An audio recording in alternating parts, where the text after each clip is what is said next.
Živijo in dobrodošli. Januarska epizoda podcasta Umetnost lenarjenja in z mano je Andrej Blatnik, profesor knjigarstva na Filozofski fakulteti, urednik pri Cankarjevi založbi in nagrajeni pisatelj. Govorila bova o knjigah, ne bo pa to nek podcast uporaben samo za tiste, ki bi mogoče radi pisali. Jaz verjamem, da pač tudi kdo, ki mene posluša in spremlja ta podcast, nima aspiracij, da bi bil pisec, avtor, pisatelj. Je pa skoraj zagotovo, lahko rečem, vsak od nas nekako človek, ki lahko uživa v dobri zgodbi. Ali bo to na odru, ali bo to v časopisu, v knjigi, v pripovedi, ustnem izročilu, ne. In zdaj ta pogovor, v resnici danes je pogovor o knjigah, je pa mogoče celo pretežno pogovor o zgodbah. Kaj je tisto, kar na zgodbi pritegne, kakšna so pravila mogoče uspešnic, bestsellerjev, žanra, pravila, ki jih lahko seveda tudi prekršimo, kakšni tipi bralcev smo, z Andrejem sva ugotovila, da se tukaj kar razlikujeva. V glavnem en kup vprašanj, ki jih veže ta ljubezen do zgodb, ki nas konec koncev spremljajo povsod. Sva seveda govorila tudi o tem, kako se zgodbo napiše, kako se knjigo izda. Andrej ima med drugim tečaj na to temo v sklopu navdihovalcev na aplikaciji MK+. Več o tem boste izvedeli v samem pogovoru, je pa link do aplikacije spodaj. Ampak to ni bil cel fokus pogovora. Ker pa je ta podcast o knjigah, sva se z Andrejem tudi odločila, da bova 2 knjigi podarila poslušalcem.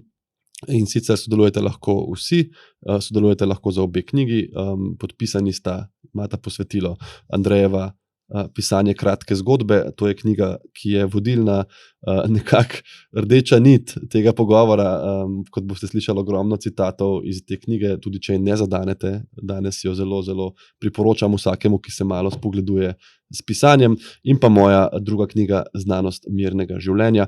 Sodelujete zelo preprosto, pridete na moj YouTube profil pod ta video, se prijavite na moj profil, se pravi pritisnite subscribe in pustite en komentar. To je vse. Komentar je lahko karkoli, lahko rečete živjo, pustite lepo misel. Če bo zelo nesramen, ga ne bom upošteval pri žrebu, ampak kjerkoli pač poslušate, tudi če ste zdaj na Spotify ali pa na neki platformi, kjerkoli, ni treba gledati YouTube videa, ni treba gledati 1 uro, samo pridite gor, stisnite subscribe, pritisnite spodaj komentar in ste v žrebu za knjige. Seveda to je relevantno za tiste, ki poslušate v realnem času, ker žrebal bom čez 14 dni od objave tega podcasta. V vsakem primeru, hvala vsem, ki poslušate, hvala vsem, ki berete. Teh je, kot boste slišali, manj, kot bi človek mislil in upal. In uživajte tudi v današnjem pogovoru.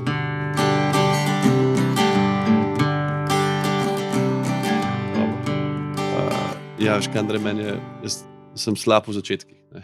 V otvoritvah, v uvodih, v vsem takem. Dobro se da že nekaj časa pogovarjava tle za to mizo.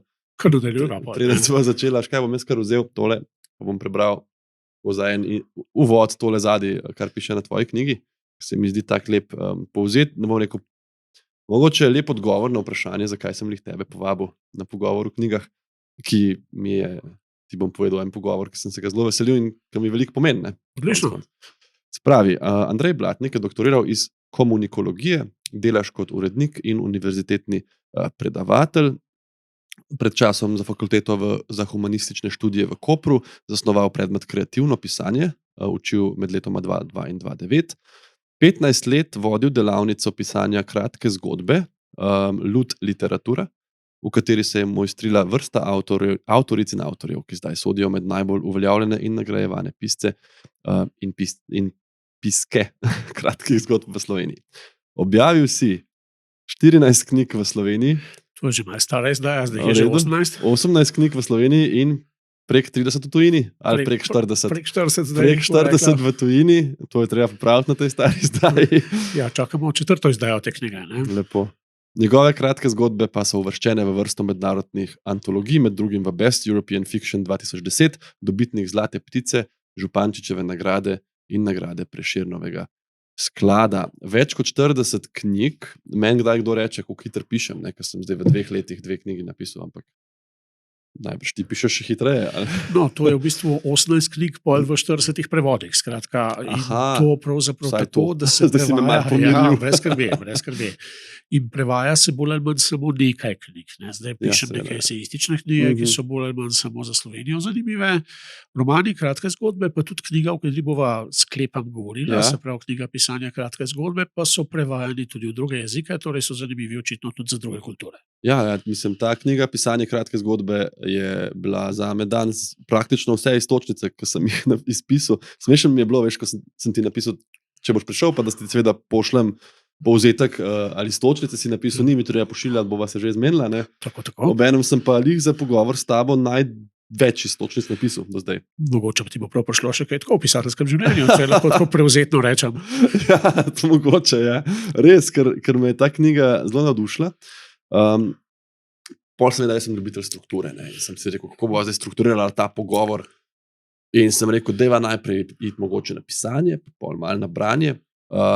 In ena stvar, ki mi je najprej padla v glavo in tudi med branjem tvoje knjige, mislim, da jo najprej izpostaviš, je ta balans talenta pa teorije. Ne? Jaz sem si izpisal ven, kar si napisal, in sicer ni vse v učenju, nekaj pa je. V reprezentanco se ne pride brez treninga in čeprav vemo, da so nekateri srčni kirurgi boljši od drugih, vseeno na operacije srca ne hodimo k naučenim samoukom.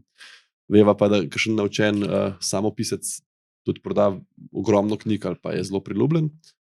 Kje je zdaj tukaj ta ločnica oziroma kako se to prekriva?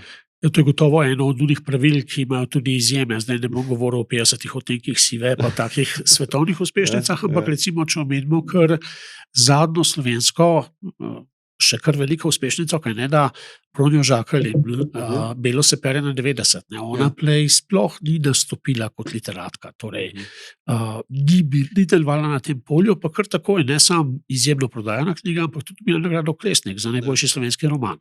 Torej to se da, je pa to bolj redko. Ne. Običajno je tako, da kot vsaka druga veščina ima tudi pisanje svoje zakonitosti, tebi lahko uspe, da skuhaš odlično kosilo, ne da bi vedel, koliko soli in popra je treba dati v govejo juho, ne, ampak bistveno lažje je, če nekatere stvari že veš, potem pa malo prekršiš tista pravila, za katera veš, da se jih da prekršiti brez večje škode za končni izdelek.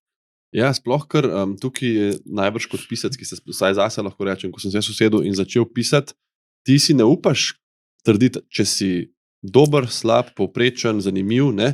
Sebi najbrž si, če ne bi pisal, ampak ne moreš ti vedeti. Ne? Najbrž lažje veš, če imaš neko teorijo in rečeš, no, upošteval sem teh 5 pravil, ki so recimo zelo pomembne. Ne? Všeč mi je ta tvoja skromnost. V bistvu zelo veliko ljudi ravno misli, da so zelo dobri, zato ker se jim zdi tisto, kar so napisali, nekako tako zelo blizu njim. In to tudi je, ne? Ni pa nujno, da bo blizu tudi bralcem. To se velikokrat se ponavljajo te epizode, ljudje recimo kakšne stvari vzamejo, kot da jih vsi poznajo in jim ni treba veliko tega pisati, ampak so znane samo v njihovem domačem okolju. Tako da zmeraj je treba malo misliti tudi ne samo na bralca, ne? Ampak pravzaprav tudi na to, da kaj je že napisano. Ne? Ker kakšni včasih mislijo, jaz sem pa napisal nekaj, kar ni še nihče drug, pa pravzaprav take stvari izhajajo vsak dan. Ja, res je. Robert McKee je napisal, talent brez spretnosti je kot gorivo brez motorja. Intenzivno gori, vendar ne pripelje nikamor. Jaz tudi moram priznati, da po tem, kar se je zgodilo z mojo prvo knjigo in zdaj, kar se dogaja z drugo, sem dobil kvečem še več motivacije, da v svojo prakso upeljem teorijo. Zato sem se tudi poveselil današnjega pogovora in kup vprašanj zate in stvari, ki bi jih rad predebatiral in se mi zdi tako, veš, da nekako, če imaš neko predispozicijo mogoče, nek talent, da ti nekaj zlaufa, ne, recimo za pisanje, mi hitro steče, če se usedem, pa si čas vzamem, ne. Se mi zdi, da je še boljš, da se takrat posvetiš še s teorijo. Zakaj ti to govorim? Ker sem te hotel to vprašati, a v tvojih izkušnjah so te pisci, recimo, pa ne zdaj Bronja Žakelj specifično, ampak recimo taki, ki se jim zgodi tak fenomen, odporni pol do teorije, v smislu, mi smo nad tem, ne, kaj bo meni nekdo predaval. Šeloma je med teorijo in prakso zmeraj en tak večni bojni spor. Ne? Praktiki zmeraj pravijo, kaj bo ta teoretiziral, ne se kar na terenu pokaže. Ne? In obratno, teoretiki pravijo za praktike, se oni sploh ne vedo, kaj delajo, to jim samo slučajno uspeva ali pa tako. Ne? Načeloma seveda teorija ni obvezna. So ljudje, ki to dokazujejo, pisatelji, ki dokazujejo, da ni treba zelo veliko študirati. Zdaj, jaz sem mogoče malo bolj to poudaril, ker je v Sloveniji še dolga leta veljalo, da v bistvu ti pišeš, če si nekako imaš en božanski navdih, ali pa ne pišeš. Ne. Aha. To v bistvu ni res. Ne. Tudi praksa zdaj dokazuje, to zmeraj več knjig izhaja. Če povem samo eno tako številko, ki je res fascinantna. Prvo leto, ko so podeljevali nagrado Hlesnik, je 17 novih romanov išlo v Slovenijo, so ti tekmovali, zdaj je pa vsako leto 170 ali več. Torej, romanov je 10-krat več kot pred 30 leti. In ta številka je stalno rasla do neke meje. Zdaj smo morda prišli do meje, bomo videli. Ne.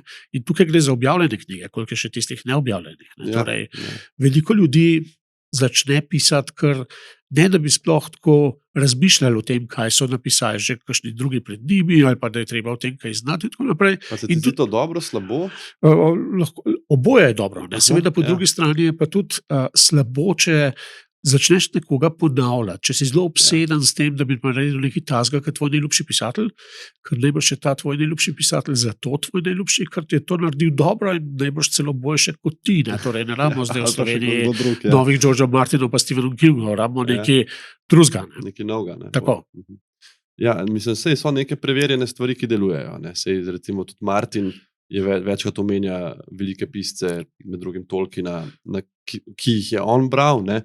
Se da neke paralele potegniti, je pa naredil nekaj popolnoma svojega. Ne? Če ima Tolkien to visoko fantazijo dobrega in zla, je šel Martin v to dvojnost človeške duše in politike in na koncu bereš tisto njegovo knjigo in si te res težko odločiš za nekoga, ali je on samo dober, ali je samo slab, ali je pač oportunist, ali je pač samo izigran za sodo. Tako da se mi zdi, da je ta neka svoja, ne, ti si celo napisal v knjigi, vem, da si vsak pisec lahko proba odgovoriti na to, kaj njemu teče z eno besedo. Ne. Se pravi, ne zdaj 3 stavke, meni gre boljš, kadar probam pisati na način, ampak pač ko samo recimo iskrenost, humor, ne vem, misterij, napetost. Ne.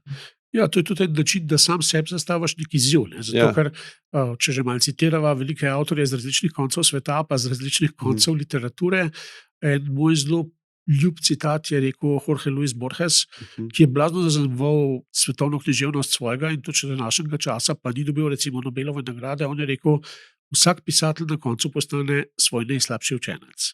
Torej, začne ponavljati svoj model in ga ponavlja in ga s tem izprazni. To se zelo velikokrat zares zgodi.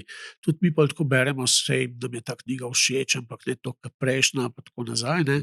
Zato je zelo dobro v bistvu, da se pisatelj tudi zna razvijati. Da se pa zna razvijati, je pa dobro, da zna prebrati tudi svoj tekst, ne samo druge. Ne. In da vidi tudi v tem tekstu napake, ker ponovadi tako ne verjamemo preveč, kaj nam drugi pravijo, da je narobe, razen če gre za kakšne zelo ugledne druge avtorje. Tako da to je tudi eno tako zanimivo iskanje ravnovesja med novim in starim. Zdaj, ti si tudi urednik, ne? A to je tudi funkcija urednika potem najbrž, ne?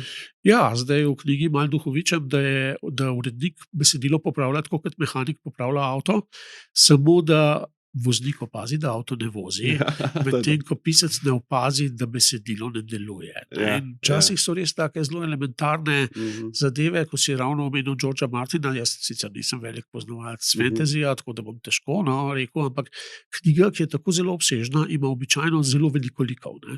In pol taka običajna napaka pisca začetnika je tudi, da vsi liki govorijo enako, se nekako obnašajo podobno. Mogoče so različno stari, ampak to bralec po nekaj straneh spet pozabi, pa ne ve več, kjer je zdaj dober, pa kjer je slab, pa kaj je med njimi, pa tako naprej. Ne. To je treba, te like je treba zelo previdno nekako označevati na način, ki je bralcu všeč. Spet pa ne smemo imeti zdaj tako biti tako ambiciozni, da bojo zdaj govorili 6 ali pa 7 različnih slovenskih narečij, da jih bomo lažje razlikovali. To pa spet malo smešno zgleda.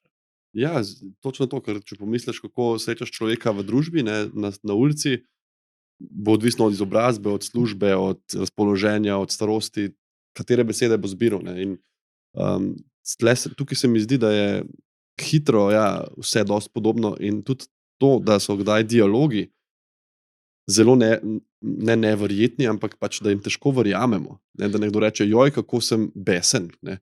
In se mi zdi, da je to malo lahko, pa me popravi, če se ne strinjaš, problem slovenskih filmov, ki iščejo to dikcijo, ne, ali bo strogo knjižna, kje pa si vendar hodil tako pozno, ne? Ali bo strogo pogovorna, ne? Se mi zdi, da si to v moji knjigi prebral, Ja, možno, kjer to ja. ravno to pišem, ampak pišem, Ja. da je bil to bolj problem po preteklih slovenskih filmov, ne, ker so bili na nek način dosti gledališki. Zdaj, uvajanje te ulične govorice v književnosti v Sloveniji še zmeraj nekako rahlo problematično, ampak vsaj odkar je Goran Vojnović napisal svoje Čefurje Iravski, so bili spet velik uspeh, tako nagrada Kresnik kot bralni odziv, je ta problem malo manjši. Ne. Gre pa enostavno zato, da, kot si sam rekel, ne samo, da ljudje govorimo različno, tudi mi govorimo z različnimi ljudmi različno. Ko nekdo pride recimo k tebi kot zdravniku, bo s tabo govoril drugače, kot govori s svojo prodajalko zelenjave in podobno. Ja. In tudi jaz, če bo prišel v ambulanto univerzitetni profesor, vrtnar, zdravnik, bom imel mogoče malo drugačno dikcijo do njega, ne? V želji, da bo razumel kot pisec, pa ne morem predvidevati, kdo bo bral. Ne? In to ti, če se prav spomnim, v svoji knjigi napišeš, da je dober. Ja, v bistvu ne moreš predvidevati, zmeri sicer računaš na neko približno bralstvo, ne? Tudi če nezavedno. Ne? Vsakdo hoče napisati seveda knjigo, ki bi jo prebrali in zlasti kupili vsi, ne? Da bi bila to res velika uspešnica, ampak pravzaprav, ko res delaš, potem te tudi mal tekst sam naprej pelje in nekatere bralce najbolj že zgubljaš in ne začneš razmišljati, zdaj moram dati pa več preprostih stavkov, da me bo več ljudi razumelo, ker že tvoja vsebina tega ne dopušča. In obratno. Ja. Super, zdaj smo kar otvorila, bom jaz mogoče te vprašal, se pravi, če greva, kako napisati knjigo, zdaj recimo, ne? A to lahko naredi kdorkoli in a se ti zdi smiselno, da nekdo da pač to proba kdorkoli. Zdaj, to, da nekdo napiše knjigo, je najbrž precej smiselno, da vse zadnje je to tudi neko terapevtsko dejanje. Dr. Janez Rugel, znani zdravilec bolezni odvisnosti, je recimo vsakega, ki je prišel k njemu na terapijo, najprej zadolžil, da napiše nekako svojo življenjsko zgodbo, kakšnih 70-80 strani, in to ni tako malo. Ker je to na nek način pogled od zunaj vase. Ne? In tako se človek malce objektivizira. Ne? Potem se da seveda o tem kaj spregovoriti.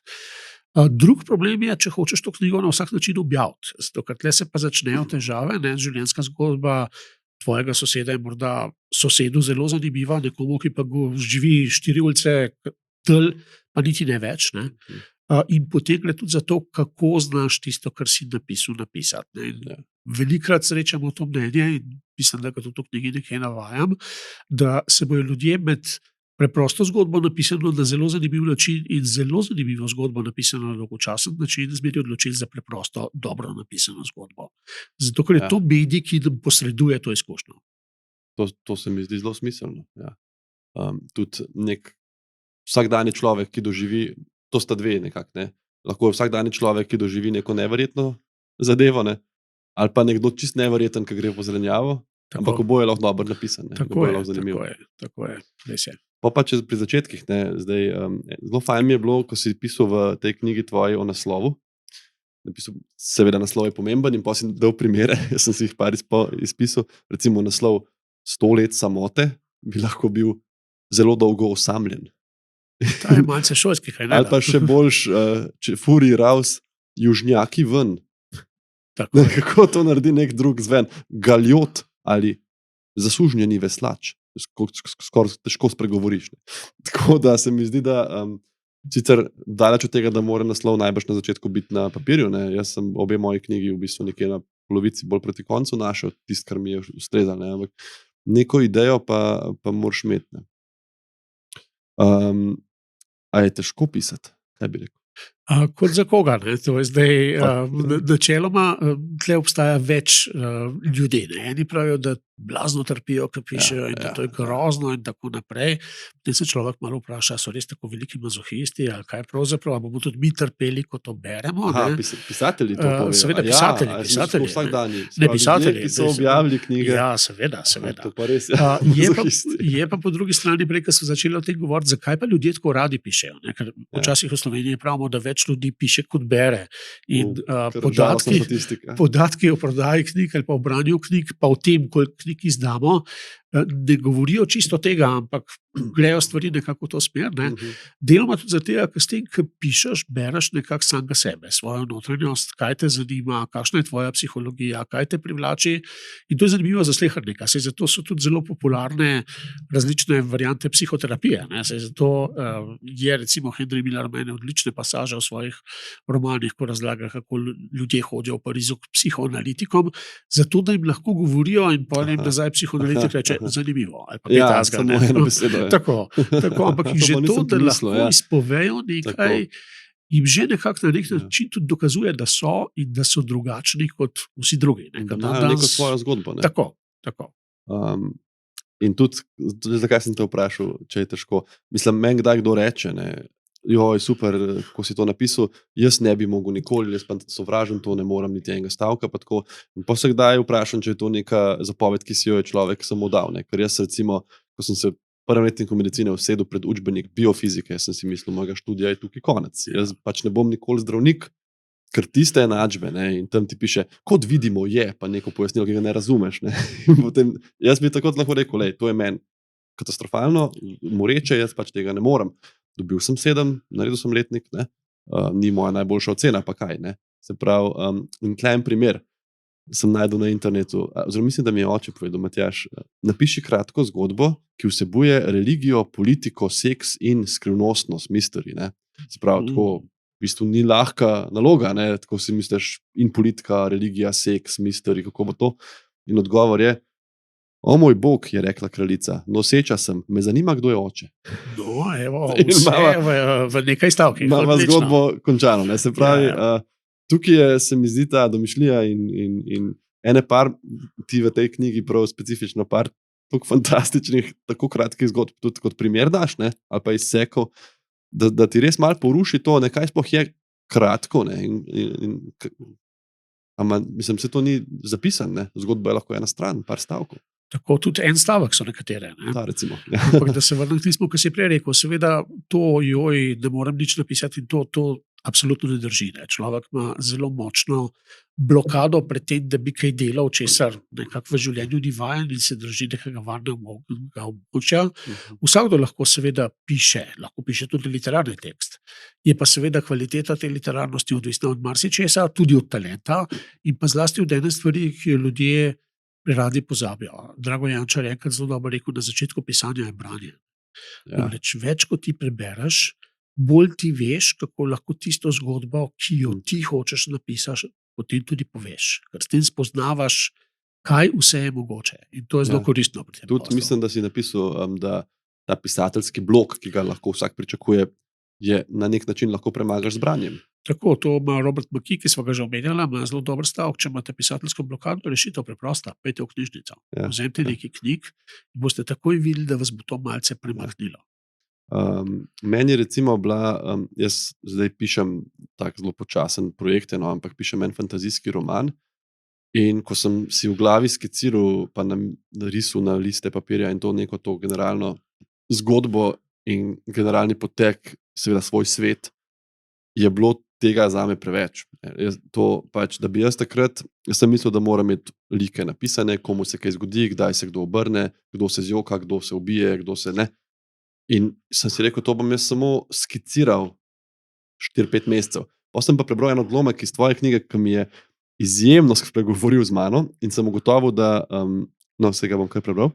In sicer, ko igralec biljarda stopi s palico za mizo, še ne more preučevati kombinacij. Vse je še neskončno in vse je mogoče.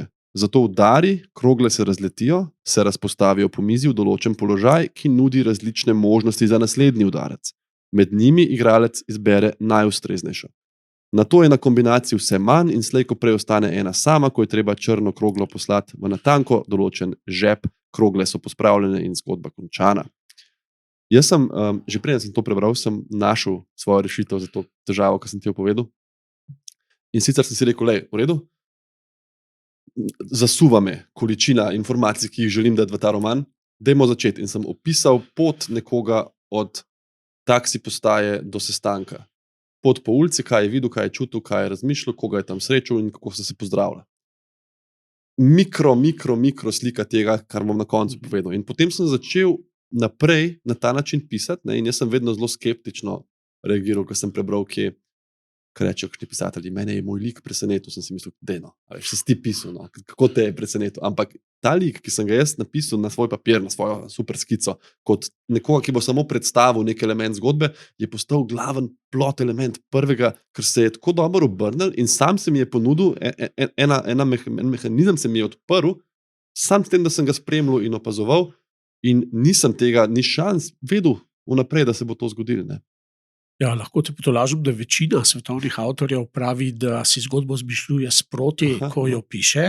Zdaj, tisti avtorji, ki so v tej manjšini, ki si to ne izmišljujejo, so po večini avtorji kriminalk ali pa recimo kakšnih drugih zgodb, kjer ti mora biti pač jasno, Točno že ko vsak, začneš, kdo bo morilec, če že ja. nekaj več. Seveda tudi avtorji, tako recimo temu umetniško-ustvarjalne proze, si včasih naredijo načrt, pa si vse narišejo na nek velik plakat na steno, pa potem temu sledijo, ne? Ampak zelo veliko nas je pa takih, jaz sem tudi med temi, ko nekje začnemo, imamo eno osnovno frazo, kot da bi glasbenik udaril en akord, pa skupina se na ta akord odzove in počasno nadaljujejo in ne vejo, bojo igrali 5 minut ali 20 minut. Ja, in sploh za nek ambiciozen projekt, ker bi ustvaril svoj svet, en velik zaplet, ki sem se ga, ta glavni zaplet, kot recimo v kriminalki, imam. Ampak kako bo zdaj ta lik moj prišel do tja, kaj bo na poti srečo, kdo ga bo užalil, kdo mu bo všeč, ne, to pa se dogaja sproti in kdaj si navdušen pol nad tem, kako ti ta lik, ki se je pojavil, spregovori s tabo. Ne. To je zelo simpatično, zato ker te pol v bistvu lik naprej pelje, Ja. ker pišeš tudi zato, ker te zanima, kaj se bo s tem likom zgodilo. Je zelo dobra motivacija. Ja, in se veseliš. Tukaj jaz mislim, da je res, da bo nekomu zanimivo tvoje branje, mora biti zanimivo tudi tebi. Ne? To ne pomeni, da bo nujno drugim, ampak če si že ti tam, ne morem več, ampak bom še malo to drevo opisal, kako to dobri avtori delajo, ne? Kako tle listje pada na 2 straneh, to je tudi Tolkien delo. Če greš na to na silo in če si že ti tam malo utrujen, ne? Kako bo kdo vzel to za tebe? To težko, ne, pa da vržemo vmes še en tak zelo praktičen nasvet, ne, temu se da zelo hitro odpomoč, kot bi se reklo malce umetelno, da začneš svoje tekste brati na glas. Ne samo potihem, ker pa malo preskočiš, pa tako bereš pošivno, ko pa bereš, pa vidiš, ne, ene stvari začneš kar malo hitreje brati, zato ker te dolgočasijo, ne moreš iti skozi nje, ne. To je kar dober preskoz. Vprašanje, ki ga jaz res ne maram, ne? Pa ga zelo, zelo pogosto dobim. Kako najdeš čas za pisanje? Zelo pogosto, skoraj na vsakem intervjuju, na vsakem knjižnem dogodku, na Instagramu. Če me kdo tako sreča v službi, kje pa mi reče, super knjiga, hvala, ampak kako? Ne, ti si oče, zdravnik, ne? In ne maram ga in v resnici, če sem iskren, ga ne znam odgovoriti. Res. Sicer sem bral že v eni drugi knjigi, pa zdaj še v tvoji, ne, to, kako si moraš čas vzeti. Ja. Ne. Če ne najdem časa za pisanje, mi nekaj drugega pomeni več kot to. Ne.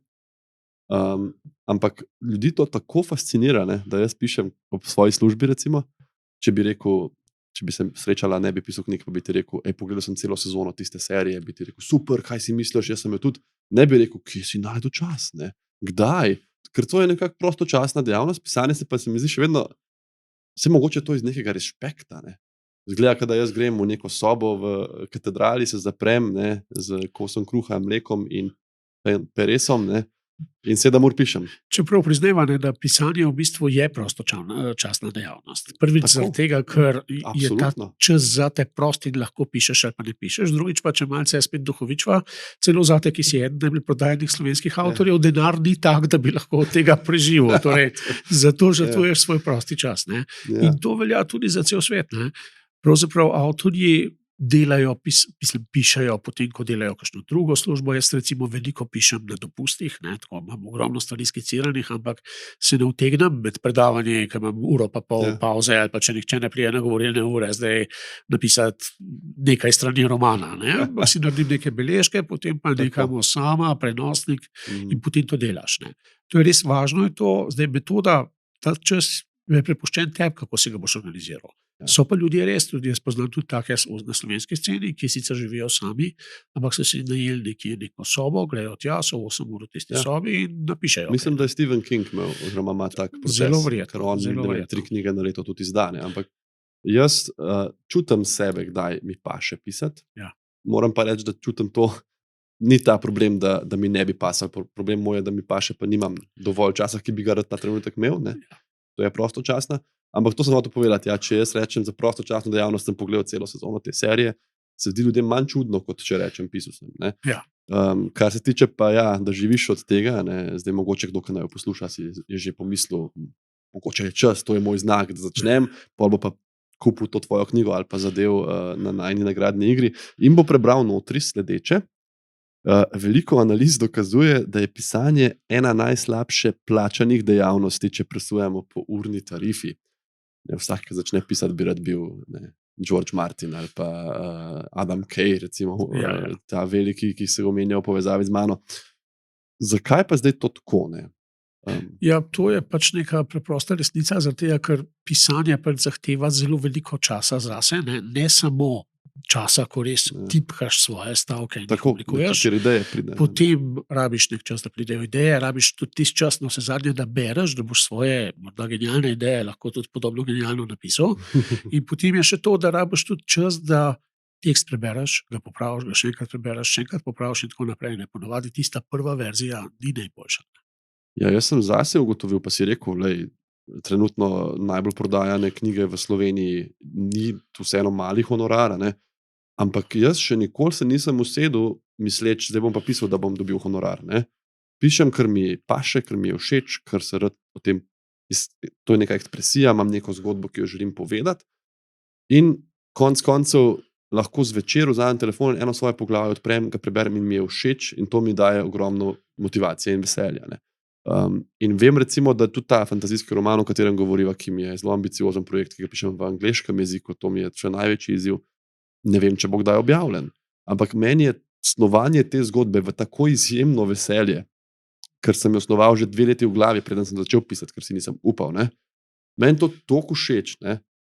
In se vračati, te like spremljati, kako se oni spreminjajo, ne? Da je to, kot da bi imel nek drug hobi, kot da bi šel vrtnart, kot da bi šel kolesart, se pravi nekaj, kar te izpopolnjuje. Seveda, če bi računal ure, je pa, mislim, druga zgodba. Če ti Netflix kupi tekst, najbrž gre, ampak koliko se jim to zgodi? No, pri pisanju je res fajn to, da si čist sam od sebe odvisen. Ne? To ti res lahko tam narediš, kar hočeš. Če igraš v bendu ali pa če igraš nogomet, si zmeri odvisen od podaj, od ritma, ki ga ustvarjajo drugi, v službi si tako odvisen od vseh svojih sodelavcev. V večji ali manjši meri, pri pisanju si sam. Ne? Zlasti dokler nočeš tega objaviti. Pa pridejo seveda uredniki, ki hočejo kaj drugače, pa kritiki, ki te razložijo, da si slabo naredil, pa bralci, ki jih ne zanima preveč ali pa jih zanima preveč, pa hočejo zvedeti še več. To je zelo zapleteno. Pa imaš tudi ta uspeh, recimo neka knjiga zelo uspe in vsi bralci hočejo, da kdo napiše naslednjo knjigo, ampak čisto tako, kot je bilo vnaprej, ker ne bi on zdaj nekaj drugega. Ne? Torej, so avtori, ki postanejo žrtve svojega lastnega uspeha in se začnejo tako ponavljati. Se ti moram reči, da sem jaz zbiral pogum, da sem takoj, ko se je to zgodilo s sivo cono, sem rekel, moja druga knjiga mora biti medicinska, anekdote, zdravstvo, nujno, ne bom razočaral vseh ljudi. Ne? In sem tudi sem začel in mi ni šlo, ni mi steklo in potem sem napisal v bistvu knjigo o mirnem življenju s podobnim slogom, ampak čisto drugačno in to je bil tak malo strašljivi moment. Jaz sem si rekel, noben ne bo tega bral, ljudje bojo razočarani, bojo rekli, on je fenomen ene knjige, ne, druga je že tako. Malo si se motil, si zdaj ugotovil po knjižnem sejmu, ker si bil izjemno prodajana knjiga. Na srečo, se mi zdi, da tema je vseeno taka, ki jo mi zelo potrebujemo. Absolutno. Zdaj sem šla malo iz tega, kako začeti v to, kako biti dober. Ne? Ti si rekel, na začetku pisanja je branje, več bereš, boljši si, ampak jaz, kar sem opazil, in tu se boš zagotovo strinjal, ker ni neka topla voda, da več ko pišem, boljši sem. Tudi to je res, kot pri vsaki stvari, ne vaja dela mojstra, pravi pregovor. Ja, meni je v srednji šoli so mi super šli eseji, neke pravljice sem pisal, dramska besedila, nič nisem pisal 7 let faksa, leposlovnega, samo učil sem se, bral, ne vem. In pol ko sem začel pisati sivo cono, mi stavk napisati na berljiv način mi je bilo 10krat teže, kot mi je zdaj ali pa mi je bilo v srednji šoli. In po 1 tednu mi je bilo lažje in po 2 tednih mi je bilo lažje in zdaj čutim, da 3. moja knjiga bo najboljša slogovna do zdaj. Ne? In se mi zdi, da je to mogoče za, ne vem, navdih in motivacijo nekomu, ki začne, pa mu ne steče takoj. Ja, sej v nobeni stvari ne moreš pričakovati takoj rezultatov. Ne igraš ti en dan nogometa na travniku, naslednji dan že Barcelona in Real se cufata zate. Pri vsaki stvari grejo stvari nekako postopoma. In to velikokrat prehitro pozabimo. Ja. Imaš pa ti par zelo praktičnih nasvetov, to se mi zdi dodana vrednost teorije, ne? Da recimo tudi, če nimaš izkušenj, se lahko nečesa držiš. In ena stvar, ki sem prebral, pa mi je, bom zelo upošteval pri pisanju in mi je dal misliti, ker nisem prej ozavestil, je to, človek, ki pobira odvrženo jabolko. Tega človeka gleda bogataš z gnusom in revež z zavistjo. Se pravi, ni treba, da opisujem tega človeka ali njegov socialni položaj, dovolj je, da opišem način, kako opazuje ta prizor. Da ne rečeš, nekdo pobira odvrženo jabolko, mimo gre zelo bogat človek, ki ima milijon na računu in ga pogleda, ampak samo rečeš, mimo gre gospod, ki se mu spači obraz v izraz gnusa. Ja, to je tisto osnovno pravilo pravzaprav šole kreativnega pisanja, ki pravi zelo preprosto: pokaži, ne povej. Torej ti pokaži, kako se človek v eni situaciji obnaša, in bralca imej za dovolj pametnega, da bo iz tega razumel, da je ta človek bodisi zelo samovšečen ali pa preveč ponižen, če dava samo dve naključni možnosti. Ker s tem bralcu daš manj informacij, ne? In kakor si ti napisal, sicer bralcev je več različnih vrst, je to celo fajn ljudem, ki beremo, da ti knjiga malo pusti. Ja. Te ne vodi kot... Zelo veliko bralcev, nekateri bralci seveda berejo samo zaradi zgodbe in so zadovoljni že čisto z zgodbo, ampak zelo veliko bralcev pa seveda hoče ustvarjalno prispevati k tej zgodbi, se hoče opredeliti do likov, hoče zapolniti neznana mesta, približno tako kot v kriminalki recimo razmišljamo, kdo bi bil lahko morilec, in se počutimo razočarani, če je morilec res tisti, ki smo mislili, da je. Želimo, da nas... Želimo, da nas stvar preseneti. To je pač tipično za kriminalko.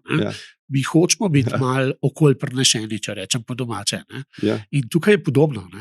Lik nam je zanimiv, če ga ne spoznamo čisto takoj, ampak ga moramo počasi spoznavati. Ja, celo sem bral kdaj kriminalke, ko sem listal in pa vidiš, koliko je še do konca in si kar misliš, če bo zdaj še eno brati, je dobra knjiga. Če ne, cel nekak verdikt, cela ta moja ocena zavisi na tistih parih straneh. Ja, to so že neki taki zanimivi žanrski vzorci, ki jih pa včasih zelo dobro ironizira. Recimo ena angleška avtorica kriminalk, precej znana Ruth Rendell, ona ima neko kriminalko, kjer že na začetku zvemo, kdo je morilec. Celo knjigo se pa sprašujemo, zakaj je ta simpatična stara gospa pobila celo družino, ki je celo življenje služila. In na koncu to izvemo. Ne bova zdaj kvarnika dodala, morda bo kdo to prebral. No, ampak to je zanimivo, ker jaz sem drugače ljubitelj kriminalk, tudi na televiziji, in ko sem bil star nekje 10, 12, 14 let, sem se zaljubil v serijo Columbo. Še zdaj se mi zdi ena najboljših kriminalnih serij. In kar pa je bilo razlika pri Columbu napram drugimi, ki sem gledal, je točno to. Oni začnejo s tem, ko pokažejo, ko nekdo ubije nekoga, in potem je cel film samo o tem, kako ga bojo ujeli. Se pravi, ni tega skrivnosti. In ko sem prvega Columbota gledal, sem šel iz tih hollywoodskih nekih, kdo je bil morilec filmov, sem bil razočaran, sem rekel, a bi sploh gledal. Spomnim se tega občutka 20 let nazaj, spomnim se ga, sem rekel, a bi šel v videoteko, ki so takrat še bili, in si sposodil kaj drugega. Pol pa vidiš, kako zanimivo, kako ni enega pravila, ne? Ni zdaj kriminalka, če pokažeš morilca, si slab. Ni. Ja, to je pač na drug način ustvarjen suspens. Ta napetost je nekako iz drugega razloga prišla med bralca in tekst. Se pravi, zdaj sva rekla, kako postati dober. Pokaži, ne napiši. Ne? Se pravi, zelo lahko je napisati, Janez je sedel za mizo in bil je besen. Lahko pokažeš, kaj dela, kako drži čeljust, kako se obnaša. Ne? Poj pa ena stvar, ki je važna. Vsak stavek, to si napisal, ki ga brez izgubo za zgodbo lahko prečrtate, tudi morate prečrtati.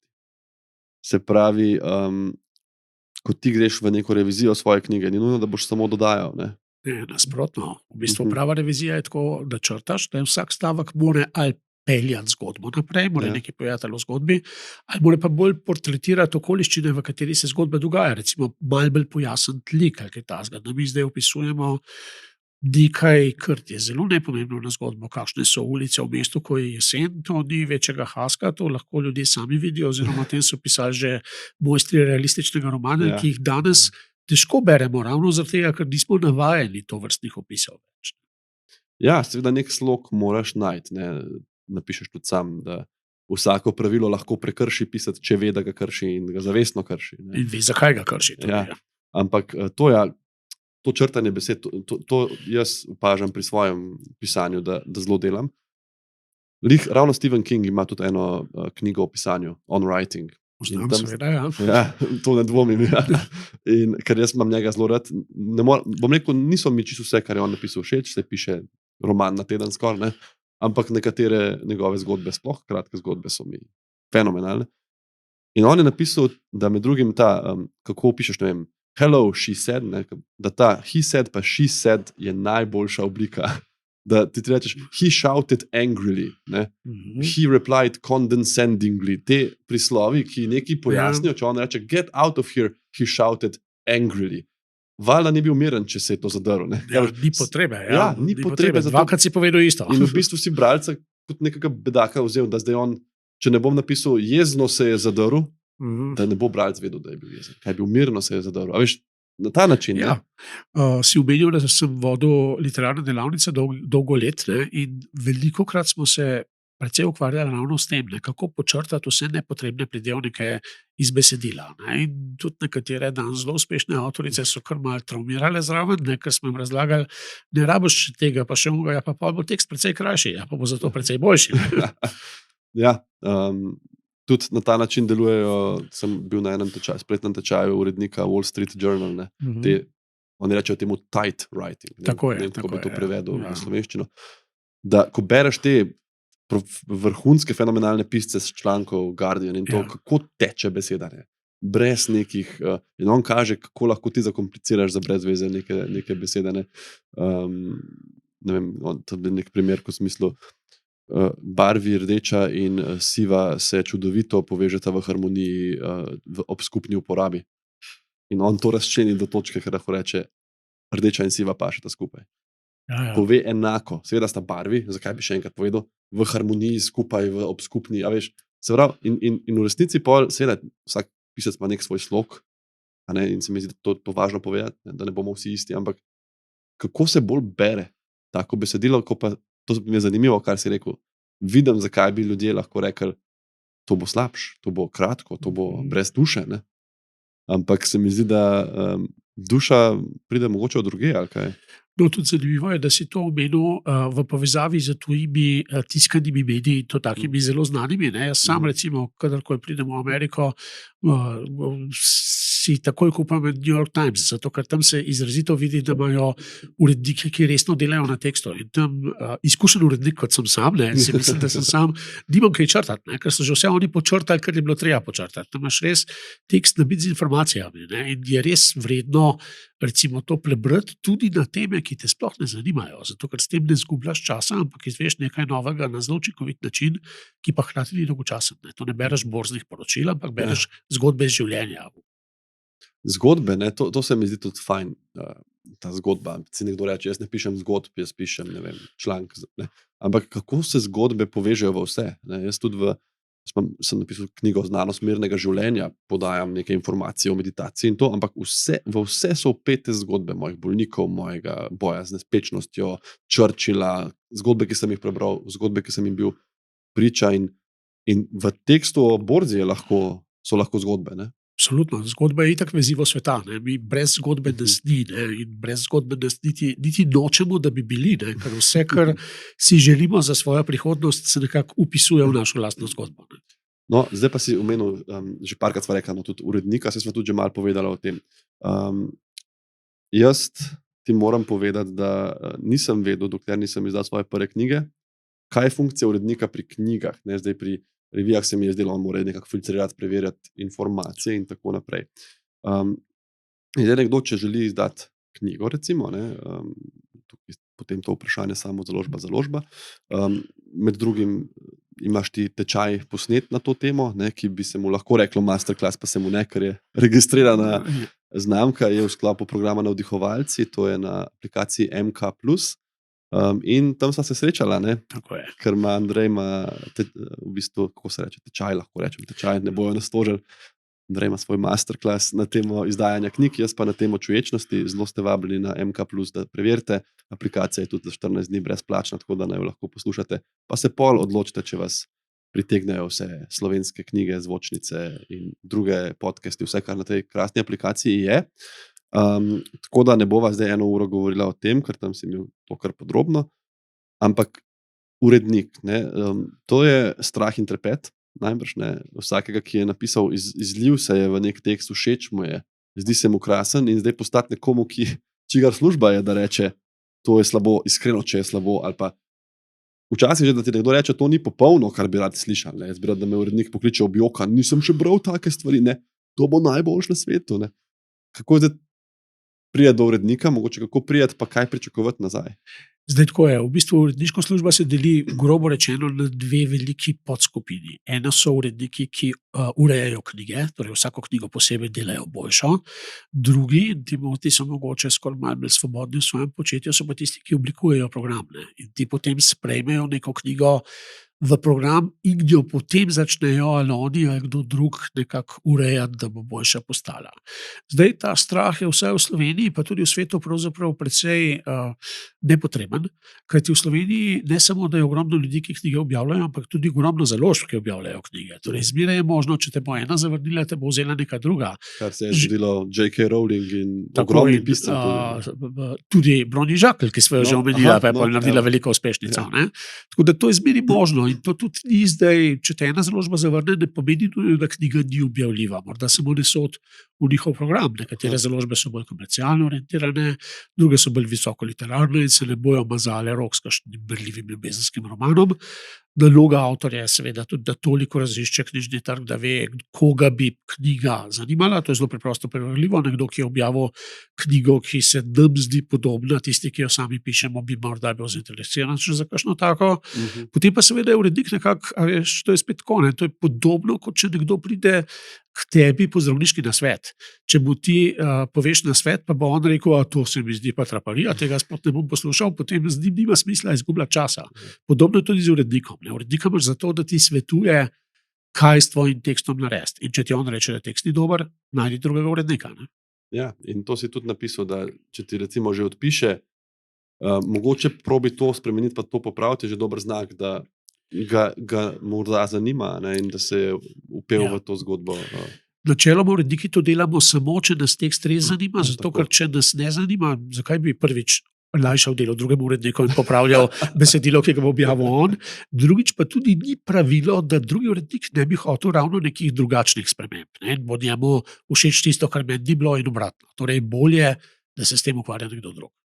To je pa še ena stvar, ki je tudi iz te tvoje knjige, in sicer si napisal, večina ljudi misli, da mora prijavo, sicer mislim, da ni tvoj citat, ampak si ga pač napisal si, večina ljudi misli, da mora prijava za službo govoriti o vas. Narobe govoriti mora o podjetju. In tudi zgodbe, iz katere bo skakal jaz, bodo bralca zelo hitro zdolgočasnile, če ni ravno ta jaz izjemno zanimiv. Ja, to sem v bistvu pobral za ene zelo smešne knjige, ki sem jo kupil pravzaprav za šalo. En dan sem stopil v neko indijsko knjigarno in kupil eno knjigo, kako napisati izjemno uspešno prijavo za čudovito službo, ker je že samo po sebi bil naslov, da sem se sam malo smejal in sem rekel, da boš to čudovito mojo zbirko knjig o kreativnem pisanju. Okay. Ampak potem je bila ta prvi stavek, ki je bil zelo resničen. Zato, ker tudi sam sem bil že v kakšni komisiji, ko smo koga sprejemali v službo in smo imeli zelo veliko prijav. In seveda človek se zmeraj pohvali, kako je v redu, pa kako bo dobro delal, pa kako je pripravljen žrtvovati vse, ampak čisto vse, da gre v službo, to je nekako obvezni obrazac in to zmeraj dobiš. To vsaka prijava za službo je takšna. Razliko naredi točno tisto, kar je nekaj posebnega, to je pa zmeraj tudi odnos do tistega, ki to bere, do podjetja ali pa v primeru pisanja zgodb do bralca.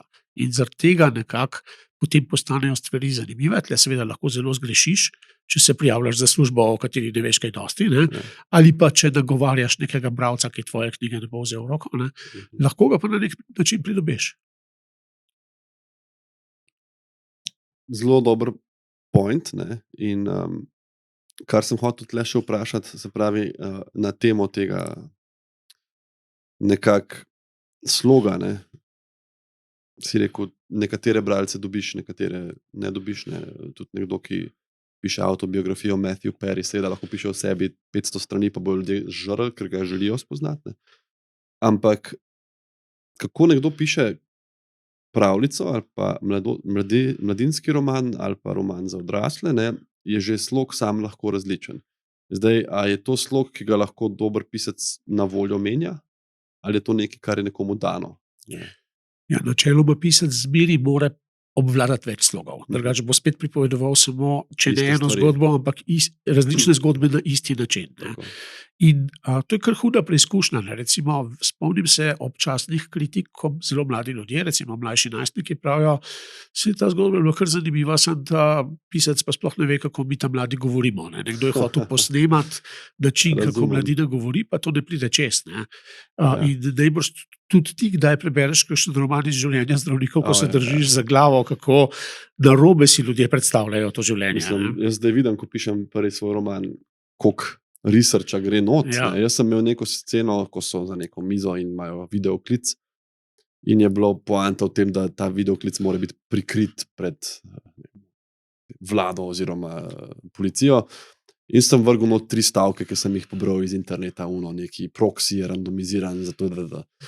Smo imeli mi tesno branje, ne, z mojimi prijatelji, gre ti smim, jaz nisem niti pomislil in takoj, ko nehamo brati prav en ti, ampak sej, za ti zdaj boš pa koga vprašal, ne, ker to je totalno brez veze, kar si ti napisal, to nima nobenega smisla, ker bi malo z računalniško bolj veš kot jaz.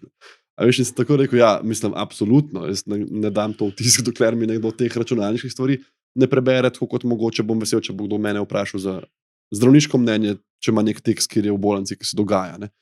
Ker to tiste, ki berejo in najdejo svojo nišo, blazno zmot. Ja, to je zelo zanimivo vprašanje. Jaz se spomnim anekdote že izpred mnogih let, ko je Michel Houellebecq izdal svojo veliko uspešnico Osnovni delci in je bila prevajana v slovenščino. Je ta prevajalka šla tekst v preverbo, ga je odnesla tudi enemu izmed poznavalcev z teme tega besedila, to je bila pa takrat genski inženiring, ne, takrat še zelo nova tema. In ta človek je prebral in je rekel, to je sicer zelo zanimivo napisano, vsi izrazi so pravilni, ampak ta pisatelj govori popolne neumnosti. In on rekel, jaz sem to dobesedno prevedla iz francoskega izvirnika. In on rekel, veste, v Sloveniji to veva, da so to popolne neumnosti 2, v Franciji je mogoče 20. Ja. Mi se zaradi tega res ne bomo posebej vznemirjali. Navaden bralec bo pa videl, da je besednjak tak, kot ga mi uporabljamo, in to je dovolj. In to mu ne. bo dovolj. Ne. Ja. Ja. In tukaj seveda Saj zato so pa tudi drugi tisti, ki opažajo, da kaj ni v redu. Ne. tudi medicinska serija. Ne, saj, Ja. vsem je bolj všeč, da se poenostavi. Zdaj, če ti gledaš, tudi meni se zdi neumno, da zdaj jaz gledam, pa se upičem v vse, če je poanta, da gledam televizijo, da se sprostim. Ne, recimo. Jaz imam spomin, jaz sem pisal nek prizor, ko sem imel idejo, da bi nekdo prišel in bi nekega mafica ustrelil v restavraciji in bi potem njegov varnostnik poklical njegovega osebnega kirurga, ki bi pritekel in začel to šivati kar na mizi. In seveda kolegica, ki sem jo vprašal na zasvet iz urgence, rekla, ni govora, seveda rešilc, seveda normalna procedura, ne Seveda boš je tako. kirurg na golfu. Ja, tako pa sem moral nekako napisati, da je bilo to malce v sanjah, tako da sem rešil čast in slavo. Mislim, scena bi bila zanimiva. Ampak, Ja, povsem nevzdržna za profesionalce. Ne? In ker je kirurgov več kot genskih inženirjev, je bilo treba malo preoblikovati. Pa tudi se mi zdi, da več ljudi si predstavlja kirurško delo vsem tako dobro, da se Ja, ja. reče čaki. V So času, ga vsaj že videli v tistih prej omenjenih TV nadaljevankah, če ne drugače. tako ja, recimo. Zdaj smo pa šla malo na bralce, kar mi je tudi všeč. Ne? Ker bralci smo zahtevni. Ne? Se mi zdi, da različne stvari različno beremo. Ne? Jaz, če berem Absolutno. neko stvar za sprostitev na morju, jaz grem v knjižnico pred morjem, recimo, pa vzamem 3 une kriminalke, ki na vseh piše New York Times, bestseller, pa vse so podobne. Pa jih preberem, pa jih pozabim. Ne? Če pa berem neko fantazijsko stvar, ki ima nek svet, ki ima okvirje, ne? In kjer se nek lik že 700 strani obnaša na konsistenten način, in potem po sekundi naredi nekaj totalno nepričakovanega in neumnega, to me pa blazno zmoti. Ne? In sem tudi določene knjige nehal brati in za določeno eno zelo veliko uspešnico Tane French sem bil tako razočaran, da nočem brati več nobene njene knjige. To se mi je zamerila, pa slogovno je fantastična, dobila je nagrade, ne vem kakve vse. Ampak tako me je pustila ravnodušnega s koncem, da recimo, ne, in zdaj ne vem, kako ti gledaš na to. Zanimivo, ti si zdaj vzpostavil zanimiv tip tako imenovanega zamerljivega bralca. Skratka, Aha, tako, no, očitno spadam tudi sem. si to zameril. Ne vem, jaz sem kot profesionalni bralec, ker pravzaprav sem profesionalni bralec, precej obremenjen z različnimi zadevami in sem imel težave, recimo, ne vem, če to ti že poznaš, težave sem imel brati pravljice otrokom, ker se mi je zdelo, da bi bile lahko bolje napisane. In pa sem začel to malo spotoma popravljati. Jaz to delam Ja, tudi in je to malo spotoma. nerodno. Ko začnejo otroci sami brati, je to vir določenih konfliktov. Ne? Ker potem pa oni Si predstavljam. se ne piše tako, tle piše tako in pol. Ja, Težko je razložiti, kaj je zdaj boljši pridevnik ali pa kako bi bila stavčna konstrukcija lahko boljša, če bereš nekaj letnikov. To te pa zelo razumem. In tudi, jaz tudi kaj spustim, kaj dodam. Enkrat mi je Ester rekla iz kuhinje, zakaj izpuščaš, ne? Beri celo besedilo, ampak pač se mi je zdelo, sicer tle je zdaj drugače. Prej sva rekla odvečne besede, črtaj pa to. Pri otroku je mogoče dobro, da ima več besed in da ima neke dodatne opise in da ima besednjak se mu širi. Ne? Ampak vem, kaj misliš, ja, da ni pa treba, da je ta besednjak res 20 besed pa konc. Jaz sem začel pisati, ko sem prvič pisal v življenju, sem pisal pravljice, ne? Bil sem star, ne vem, 10-8 let in nekoč se bom tja vrnil, ampak glih to, kar si rekel, me malo straši. Zdaj, kako nujno moraš ti definirati starostno, ne? A ti pišeš, pa si rečeš ne? Zdaj pa ne morem napisati besede kompleksen ali pa ne morem napisati besede karakterno, ne? A moram napisati bila je bolj, ne? Jaz osebno s pisanjem za otroke nimam izkušenj, začudam, da me je to nekako preskočil. Moja kolegica, ki je urednica za otroško leposlovje pri Mladinski knjigi, Irena Matko Lukan, je ves čas pričakovala, da ko bom sam dobil otroke, se bom pa jaz tudi priključil temu valu, ampak se za razliko od številnih drugih kolegov, ki so pisci literature za odrasle, nisem. Tako da to težko ocenim. Vidim pa drugače, ne? Zdaj nekako ko kaj zapišem, že malo razmišljam o tem, ali bo to sploh razumljivo za bralca. Tako na nek način sem že vštel v svoje pisanje to, da je sorazmerno zelo zapleteno, da ima celo vrsto medbesedilnih referenc in se pa sprašujem, ali res moram uporabiti namig na nekaj, ali je zdaj to boljše, ali slabše, da to naredim in tako naprej. Tako da zmeri pri pisanju uporabljaš tudi neko samocenzuro in tisti, ki prav me ne briga, jaz samo napišem tako, kot je, ta najbrž ne bere dovolj natančno za sabo. Zato, ker čim začneš brati, začneš vrednotiti tekst in potem ta vprašanja seveda pridejo. Ne? Če drugega ne, a bi se dal to napisati boljše. Ja. In velikrat vidiš, da ja, ne. Ja. Nažalost, za kakšne stavke jaz vidim to šele potem, ko imam knjigo v roki. To seveda zaradi tega, ker te založnik tako priganja, da čim prej končaj, da bojo lahko knjigo prodajali na knjižnem sejmu. Ne samo zato, vseeno se veš, kolikrat prebereš vseeno, tudi če imaš malo časa, ne. Je pa res, ne. Uredniški postopek je intenziven, bereš vsak teden, pol pa daš v dizajn, v tisk in pozabiš na knjigo za 3 mesece. Ne. In ta pauza ti odpre nekak pogled. Pa čez 3 mesece dobim v roko, odprem in si rečem, ta beseda se ponavlja, tukaj je brez veze, to bi lahko skrajšal. Vmes sem prebral še tvojo knjigo, še imam zdaj več znanja. Ne? No, v teoriji je najboljše, da ko napišeš, nekaj mesecev odložiš, pa vzameš še enkrat, prepišeš, spet odložiš. Življenje je prekratko za to, da bi človek čisto sledil tej teoriji včasih. Ne? Ja, sej, recimo, odvisno tudi od stvari. Ne? Jaz sem se zelo želel tole knjigo izdati, preden se začnem učiti za specialističen izpit, ker bom zdaj imel manj časa. Medtem, ko za ta fantazijski roman sem takoj rekel, to bo tek na dolge proge in nimam nobenega aspiracije deadline, kar je krasno. Ne? In lahko grem počas, lahko grem nazaj, lahko črtam, lahko prilagajam. Sem pa jaz nekako padel, veš, ta moja otroška želja in sem mu sam razlagal, da bom pisatelj, ne? Ki se ni zmanifestirala do predlani. Sem jo pozabil in pol se zgodi, ne? Spišem, ljudje, to najlepše, kar se ti lahko zgodi, ne? To ljudje pograbijo, še, brali bi, hvala.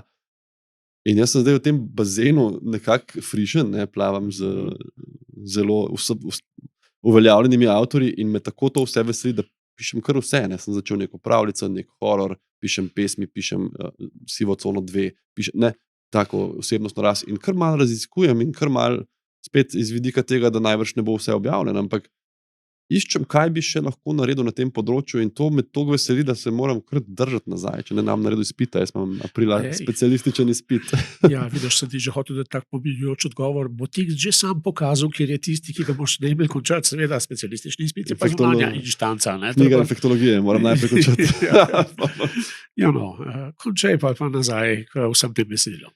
Ja, tukaj je mogoče ta plus tega, da je urna postavka nizka. Ne? Če bi bil to izjemno profitabilen posel, bi te najbrž pritiskal, tako kot te, ne vem, za dežurstvo, za šiht, za karkoli pač imaš v življenju, ki ti je ki ti je služba. No, ampak recimo, zahtevni bralec, sva rekla. Ja. Anton Pavlović Čehov je napisal: Ne obesite puško na steno v prvem dejanju, če ne predvidite, da bo ustrelila v zadnjem. Tle je bil moj razočaranje Stano French. Pa nisem poznal tega citata, ampak da odprla je neko blazno skrivnost, ki je na koncu pustila odprto. Pa lahko pusti avtor, ki je odprto. Sam to, kar si rekel, če ti kriminalko bereš, ne, je zaplet. Jaz mislim, da zaplet je lahko napisati. Ne. Človek je bil v sobi, zaklenjen od znotraj, ustreljen v hrbet. Kaj se je zgodilo? Zanimivo. Ampak zdaj pa ti inteligentno speli ta zaplet, da ne boš na koncu rekel, brez veze. Ne. Pa da napišeš na koncu, nikoli ne bomo vedeli. Mislim. Ne. Tudi čist po žanrskih pravilih, Tako, ampak mislim. ta se veš malo mehčajo. Jaz sem zdaj recimo prebral eno zelo hvaljeno kriminalko, kjer je morilec prišel v zgodbo šele tik pred koncem, zato da je nekdo pa še lahko bil morilec. In vsi ostali, ki smo jih sumničili prej, kljub temu so odpadli. Ampak kljub temu se je dal to knjigo brati in gor in dol, in ker nisem strasten bralec samo kriminalk, sem v knjigi vseeno užival. Nekdo, ki pa je imel točne predstave, kako naj to zgleda, pa mogoče malce manj. Zdaj opažam to, da sem jaz res malo bolj zamerljiv bralec kot ti. Kot urednik moram biti toleranten tudi do česa, ker mogoče ni čisti idealno včasih. Ja. Ampak ta Čehov, najbrž vidiš nek smisel v tem citatu, če njega ne bi vključil v knjigo. Seveda, zelo velik smisel. Namreč običajno je tako, da pričakujemo, da bojo vsi elementi, ki so v igri, nekaj odigrali. Tako kot če gremo v restauracijo, pričakujemo, da bomo vse, kar je na meniju, tudi dobili na mizo. To se nam zdi zelo običajno. Ne? To je tudi v gledališču, med drugim. Meni je Matjaž večkrat rekel, oče, režiser, da ti v življenju, on to tudi študentom reče, v življenju si lahko kdaj rečeš, jaz ne vem, zakaj sem tle. Ja. Če si na odru, pa si rečeš, jaz ne vem ta trenutek, zakaj sem tu in kaj delam, boš, da greš dol. Ne? Ker če si tam, te vidi gledalec, reče si, on je tam z nekim namenom, če njega najbrž ne bi bilo. Ne? In takrat moraš v vsakem trenutku vedeti, kaj tvoj lik hoče in kaj počne. Drugače cela dvorana prav, mi tudi ne in grejo ven. Počejo denar za karte nazaj. Zakaj bi gledal nekoga, ki nima poante, ni sam sebi zanimiv. Zdaj te odprti deli. Jaz se strinjam, da ni treba, da knjiga vse pojasni, zdaj žanrska pravila mogoče malo bolj togo razumem kot ti, tudi zaradi neizkušenosti, ampak napisal si zgodba, ki pove preveč, to mi je super, je izraz nezaupanja bralcu, in če pisec ne zaupa bralcu, kako naj potem bralec piscu? Ja, to je tak zanimiv paradoks. Res pa je, da jaz gledam dejansko, kot sva zdaj že parkrat v oklepaju omenila, bolj iz stališča tako imenovane kanonične, se pravi malce bolj zahtevne književnosti. Ampak pri kriminalki je pravzaprav podobno. Ne?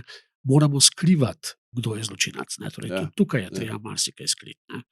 Tako da tukaj je treba najti pravo mero. Tako kot sva začela s tem, da je treba najti pravo mero med teorijo in navdihom.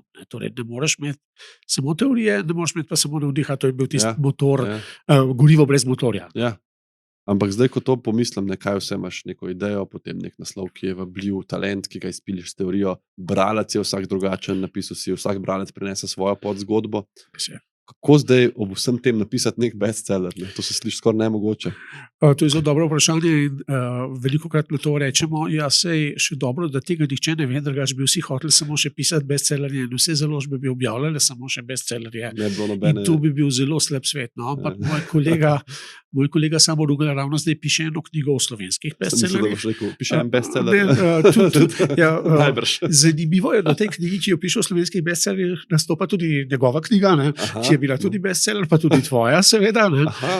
Tako da in ugotavlja, da nekatera pravila tukaj vendarle veljajo, jih je več, niso vsa uporabna, ampak če čist na kratko samo pogledava take večje leposlovne uspešnice v Sloveniji zadnjih recimo 5-6 let, vidimo, da so jih večino napisali ljudje, ki so bili po svojem osnovnem poklicu navajeni pisati za širok krog ljudi, to pa so novinarji. Tadej Golob je novinar, Mojca Širok je novinarka, Bronja Žakelj je novinarka po izobrazbi, mislim, da dela v korporativnem komuniciranju, torej to so ljudje, ki morajo znati nagovoriti širok krog ljudi. Pa tudi ni omejeno na Slovenijo. Ne? Jaz sem bral tudi v tej knjigi svoji drugi in knjige o osebnostni rasti, knjige o meditaciji, velikrat pol googlam tega pisca in piše journalist. Ne? Ja. Ampak res velikrat, tako prav presenetljivo. Ne? Ja.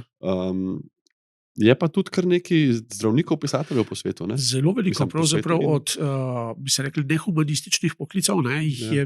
je še največ zdravnikov. Tako da, Ali kakšno pojasnilo? pravzaprav ne bi vedel, to bi morda moral vprašati Alojza Ihana, ki to, da boš o tem že dalj časa razmišljal. Ja, mogoče res. Jaz vem, da kar se mene tiče, Jurski park, ne, Ja. jaz sem to gledal filme religiozno kot otrok. Mhm. Pa sem pa najdel v zbirki mojega dedka v knjižnici na vikendu knjigo, nisem niti vedel, da obstaja. Ne. Pa sem si rekel, mislim, kaj se je, sem gledal filme, se kaj dinozauri so. Sem začel brati in mi je bila tako všeč. Zdaj je ena najljubših knjig, prevedena je, Michael Crichton je avtor. In kar mi je bilo tako všeč, je bilo točno to, kako je on takrat, jaz ne vem o genetiki, pa o tem še zdaj ne, takrat nisem vedel nič, bil sem star 15 let, ampak kako je on znanost upel v vse razložil. Ne. Kako so naredili unega dinozaura, zakaj je tak, zakaj ni takšen, katero mašino, katero tehniko. Kako. In to, s kako samozavestjo je on predstavljal to znanost, pa obenem thriller, ta miks mi je prijel res, res, res, bolj mogoče še celo kot kakšna fantazija. Ker to je pa kot real world, se je zraven fantazija, ne se ne može narediti dinozaura. Ampak on je to tako prepričljivo. Zaenkrat bo rekel. Zaenkrat tako, ja. Če kdo posluša ta podcast čez 600 let, mogoče. Rekel, kako so bili ljudje včasih naivni. Tako. Ja, tako da, kaj pa je še kakšen tak poklic, mogoče, ki stopa za vsaka novinarji, zdravniki skoraj? Kar nekaj je pravnikov tudi, ki pričejo seveda. zlasti thrillerje. Ne. Ja. To je tudi pravi poklic za kaj tasga. Tudi pri nas, recimo Igor Karlošek, avtor vrste kriminalnih in tudi drugih, recimo temu, tudi kakšen akcijski roman je vmes, on je recimo pravnik in še bi jih nekaj našli. Ne. Tako da, Zdaj, kaj pa to, no, to sem še hotel vprašati, ker nimam toliko izkušenj, vem pa, da obstaja. Ne? Ta ghostwriting, kako je to v slovenščini? pisec v senci.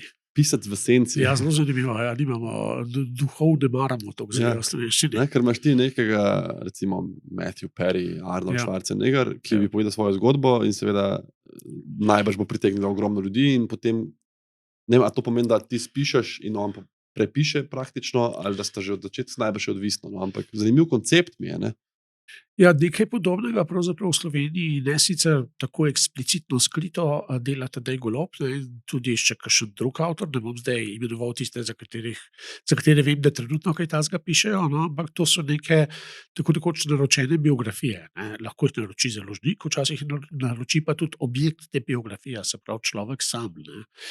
In tukaj se seveda združi neka zunanja tematika, ali pa bi se rekli neka snov, z nekim pisateljskim znanjem. Na vse zadnje pa ti ljudje tudi prihranijo veliko časa, ki dajo profesionalcu, kot je Golob, napisati svojo življenjsko Ja, zgodbo. ki ga najbrž nimajo zelo, saj ti izjemno zaželjeni. Ne? Tako. Ja. No, deva mogoče še to o branju. Ne? Rekel si, v Sloveniji več pišemo, kot beremo, skoraj tako. Pač, Za šalo. ja, malo zadržkom, ampak jaz sem najdel zdaj pred kratkim, ne, v začetku meseca decembra 2023 so bili na spletu objavljeni rezultati mednarodne raziskave PISA Ja. 2022, se pravi raziskava bralne, matematične in naravoslovne pismenosti, pri katerem sodelujejo 15 let stari mladostniki, 83 držav. Bom dal link v opis epizode, če bi kdo prebral. V glavnem ugotavljajo splošen upad tako pri matematični, kot tudi pri bralni in naravoslovni pismenosti, in Republika Slovenija je ena od teh držav z negativnim trendom. Ja. Kaj beremo manj, ali je vsega preveč? No, beremo seveda manj. Ne. Zdaj, o tem imamo tudi slovenske raziskave, knjiga in bralci. Jaz sem sodeloval pri zadnjih dveh, ampak poznam tudi prejšnje. In v bistvu se zelo zmanjšuje tako število ljudi, ki so bralci, to je pa profesionalno razloženo, to so ljudje, ki preberejo eno knjigo letno po lastnem izboru. Torej, če bereš eno knjigo letno, si bralec, ne, tle smo zdaj nekako na pol jih je bralcev, pol jih ni bralcev. Že na tako nizkem Ja, standardu smo pol. Ja, samo da ne bomo zdaj padli v depresijo. Letos so me kar razveselili, tako škodoželjno, ne, naj sosedov prej koza crkne sistem. Podatki tako iz Hrvaške kot iz Italije, kjer so pa že na 40%, torej oni imajo bralcev še manj Manj kot mi. kot eno knjigo na leto. Tako. Je pa res seveda tudi to, da zelo, ali pa morda še bolj, pa upada število tako imenovanih intenzivnih bralcev. To so oni, ki preberejo več kot 20 knjig letno. Ne. Takih je tudi skoraj polovica manj. Ne. In zelo veliko je, prej si govoril o pisanju v angleščini, in tako, ne, zelo pa narašča število zlasti mlajših ljudi, med 18 in 24, raziskava se izvaja samo pri polnoletnih, ki ne preberejo več čisto nič v slovenščini. Ne. Torej, oni sicer berejo, ampak berejo zgolj in samo v angleščini, tudi sicer je branje v angleščini v velikem porastu in to na nek način seveda spreminja našo bralno pokrajino. Zdaj, kar se tiče pa te raziskave PISA, ki že več let v bistvu opozarja na slovenske specifične rezultate, je pa to malo povezano tudi s tistim, kar sva prej govorila o medijih, namreč o tiskanih medijih. Namreč včasih je bilo v navadi, da je vsaka družina prejemala dnevni časopis, da so ljudje brali tedenske časopise in tam so bili kar zahtevni teksti. Ne? Danes pa seveda tega ni več. Jaz vprašam svoje študente, kdo sploh še bere dnevni časopis, če je eden v razredu 40 je to že veliko, ne? In to so študentje, ki se bojo profesionalno ukvarjali s tiskanimi materiali, ne? Torej bibliotekarji, založniki, informatiki in podobno. Ne? Malo jih bere, ko pridejo domov k staršem, recimo, se pravi, malo jih ima starše, ki to berejo. Ne? To je približno, recimo, moja generacija. Ne? In to se seveda pozna, razen tega so pa tudi ti teksti v časopisih, ki jih pač tudi nam še zmeraj odpremo, vidimo, da si ne upajo biti več preveč zahtevni, da bi jih sploh še kdo prebral. Ne? Tako da na nek način je šla naša pozornost v druge smeri. In zdaj imamo to razpršeno pozornost, ki je povzročena tudi od digitalnih nosilcev znanja, če rečemo tako, ne? Ki na nek način nas drugače strukturirajo. Ne? Zelo zanimivo to vprašanje se ogromnokrat sliši, razlika med branjem z papirja in branjem z ekrana. Vsak bralec bo strumno rekel, da on na ekranu enako dobro in hitro in tako naprej bere. Imamo celo vrsto raziskav, od socioloških do nevroloških, ki kažejo, da to sploh ni res. Ne. Še nobena raziskava ni kazala, da ti enako ali pa v enakem trudu, z enakim trudom isto stvar prebereš iz dveh tako različnih nosilcev. In najbrž se to ne bo niti spremenilo, ko bojo med nami samo še tako imenovani digitalni domorodci, torej ljudje, ki že od rojstva oziroma odkar znajo brati, berejo samo z elektronskih nosilcev. To se malo spreminja, to pa tudi zelo vpliva na druge sposobnosti. Bom dal en zelo brutalen primer, ki ga velikokrat ponovim, ampak ker sva prej govorila ravno o bestsellerjih. Ne. Za uspešnico po mednarodni definiciji velja knjiga, ki jo v 10 letih po izidu kupi 1% prebivalstva. In ko to povem na glas v razredu, rečem, koliko je to v Sloveniji. Vsi vedo, da je Slovencev približno 2 milijona, ampak nihče ne zna hitro izračunati, nihče ne izstreli, vsi začnejo malo deliti po tako neke miselne sheme, ker nihče več ni navajen računati na pamet. To je zelo presenetljivo. Če starejši poslušalci tega ne verjamejo, jim zastavim drugo vprašanje, koliko telefonskih številk še znate na pamet. Če znate svojo lastno, pa od svojih najbližjih oseb, je še v redu, ampak jih znate tako, kot ste jih znali takrat. Ena babica, druga babica, šola, preden so prišli mobilni telefoni, smo znali ogromno tega na pamet. In naš spomin je seveda reagira, ker ni več treba se zapolnjevati s tem, se premakne drugam. O tem imamo zelo zanimivo knjigo v slovenščini, knjigo Nikolasa Kara Plitvine, ki razlaga, da ko so začeli v londonske taksije dajati GPS sledilce, hmal noben taksist več ni znal priti na pamet od železniške postaje do Big Bena, ker ni bilo več treba. So si napolnili ta del možgan z nečim drugim. Ne? In tako reagiramo tudi v spretnostih, ki jih mednarodne raziskave tle preskušajo. In zanimivost ravno pri teh taksistih, pa zdaj ne vem, mislim, da prav London ali pa New York, so delali nevrološke raziskave, ker so imeli toliko podatkov v glavi, pa ne zdaj podatkov visoke matematike in fizike, ampak oni so imeli ta hipokampus in strukture možganske spremenjene od tega pomnenja. Ne. Tako je. Tako da zdaj nažalost bojo to, oziroma so izgubili. Eno stvar te moram vprašati, zdaj ko si to povedal, kje se torej bere hitreje? Knjiga ali, jaz bi rekel, računalnik? Jaz mislim, da je to odvisno od navade. Je razlika, ni pa konsistentno. Tako, je razlika, tle je razlika. Seveda, tisti, ki berete, se ti tudi med njimi, ki berete prvenstveno z računalnika, boste tukaj seveda hitreje brali. Samo vam bo manj ostalo spominov, ne? Tako pač po teh raziskavah. Knjiga ima še mimogrede rečeno eno veliko prednost pred drugimi, recimo temu, kulturnimi mediji. Ne? Ti knjigo lahko res prebereš v svojem tempu. Jaz najbrž preberem knjigo 10-krat hitreje kot nekdo drug, ki se ne ukvarja stalno s tem, pa bova enako ven potegnila. Filma pa 10-krat hitreje ne moram pogledati, ker se popolnoma vse zgubi. Glasbe, če jo poslušam 10-krat hitreje, ne vem, ali je bila klasika, ali je bil disko. Ne. Tako da tukaj pa pri knjigah pa to gre. Ne. In to je tudi velika prednost knjige, zato ker jo lahko prilagajaš svojemu individualnemu času. Res je, ja, in tudi odvisno od knjige. Ne. Zdaj, če je neka literarna mojstrovina, ki jo bereš za dušo, ali knjiga za osebnostno rast, kjer rabim 4 ideje izluščiti, ne, Ja. je to velika razlika. Ja. A si sploh upam vprašati, tako recimo ob vseh, najprej, koliko knjig recimo ti na leto prebereš? Eno leto sem štel, jih je bilo nekih 200. To so bile knjige. Potem pa so tukaj seveda še besedila, ki jih dobivam, ki jih bom objavil ali ne. Kadar pride na tečaj za Modro ptico, na katerem je recimo zmagala Mojca Širok s svojim precej uspešnim romanom Pogodba, takrat pride 50-60 besedil. Ne. In ta tudi prebereš, seveda pa tako, kot je rekel Oscar Wilde, tudi narediš pri marsikaterem, ni treba speti celega soda, da veš, kakšno je vino. Ne. Torej, če kaj zelo hitro vidim, da to pa res ne bo šlo v naslednji krog, kaj še gre v knjigo, potem še malce prelistam, če se bi stvar morda čez nekaj 10 strani popravila, ampak še nisem imel primera, da bi se. No, zdaj pa vprašanje. Je bila kakšna, ki te je v zadnjem času res pretresla ali pa potegnila ali pa navdušila? No? Zdaj žanro je, ti bereš vse, ne? Cela vrsta knjig, ki izhajajo, mi je zelo všeč. Zdaj ena knjiga, ki jo bi morda priporočil, je ena čista, ki bi se rekli, za širitev obzorja, je knjiga hrvaškega avtorja Jurice Pavišiča, Knjiga o jugu. Zakaj? O jugu. Knjiga o jugu, ja. Govori namreč o zelo ljubih krajih za večino Slovencev, torej o Dalmaciji in pa o Sredozemlju, tudi malo širše, ampak kaže zgodbe iz ozadja. Torej, kaj je pravzaprav ne tista lepota, mir in tako naprej, ne, ampak ta surova antropologija, ki je uničevala določena območja, kako so se te pokrajine spreminjale in tako naprej. Na nek način zelo objektivizira to našo fascinacijo nad mediteranskim lagodnim življenjem in tako naprej, ker je seveda neka taka sanjarija, ki je Slovencem zelo blizu. Krasno, super, to bom pa preveril. Jaz imam to, berem več kot eno knjigo na leto. Jaz mislim, da sem po tej definiciji, kaj si rekel, intenzivni bralec, no? Ampak meni se to dogaja, ne? Da mene pa veliko knjig zanima. Ne?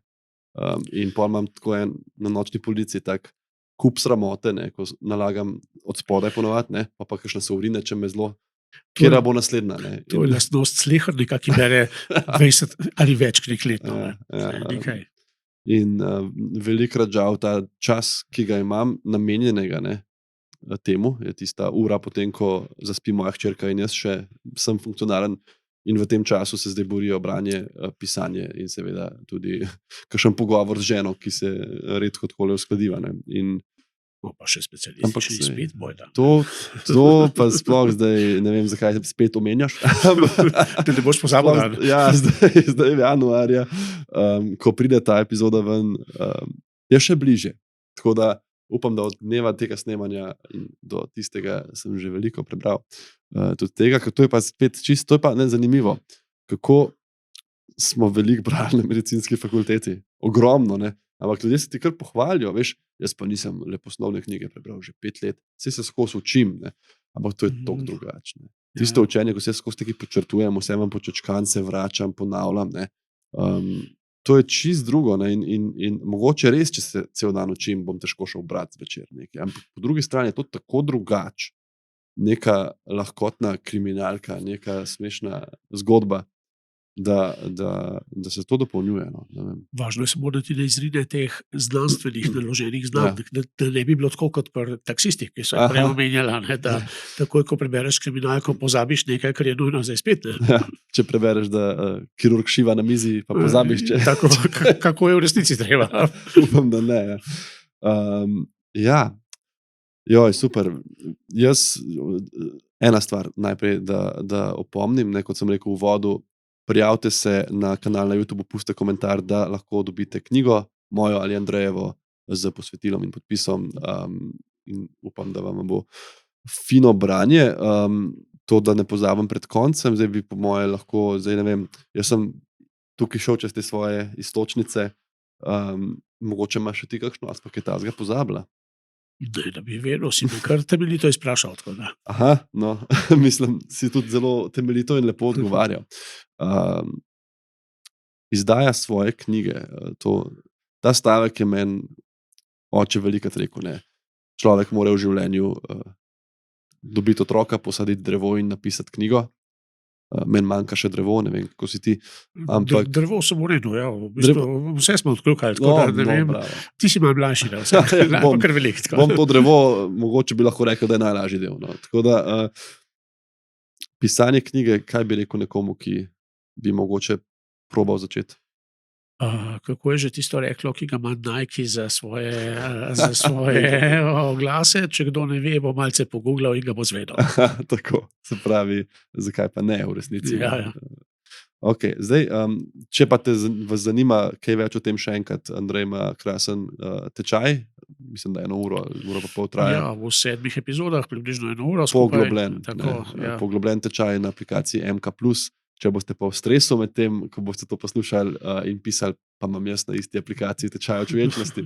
Tako da vabljeni, da to preverite. To aplikacijo pa lahko tudi podarite za kakšno darilo, obstajajo darilne kartice v Mladinski knjigi, ki je pa med drugim ta založba tudi danes nama sponzorirala tale pogovor, za kar se zelo lepo zahvaljujem. Išče nove dobre zgodbe. Tako, Ja, in zaradi mislim, to. da jih bo dobila, upam, od naju še kakšno. No? Upam, da ti boš tudi še kakšno napisal in ne samo bral, to ga najbrž z roko v roki. Pa še kakšno uredil, ne, tako je bo koliko sva napisal kdo rekla? drug. tako da, 18 knjig. Ja. Wow. Ja, super. No. Bomo No, videli. bova preštela, ko prideš v moje leta, morda me boš prehitel. Ja, Zdaj, kot jih imaš začetih, ti dobro kaže. Moj pogovor ob izidu druge knjige v Cankarjevem domu je vodil Slavko Jerič, ki je statistik in je rekel, lej, prva knjiga 1 leto, druga knjiga, a je to zdaj korelacija ali bo kakšna drugo Zanimivo. Fibonaccijevo zaporedje Ja. ali kako bo šlo. Ne? Tako da, to je pa drugo vprašanje. Prvo vprašanje, ki ga ne maram, je, kje najdeš še zapisati, drugo pa kdaj bo, ali pa a kaj pišeš, to mi je neumno vprašanje, ker vedno kaj pišem, odkar sem začel. To je kot da bi tebe vprašal, kaj bereš mogoče. Ja. Ko te pa sprašujejo, kdaj bo naslednja knjiga, se pa kar spomni na Georgea Martina, takrat ti bo to lažbo. Kako še njega to sprašuje? Njega se mi zdi, da smo eni že kar malo bupali. Tako da, joj. Ja.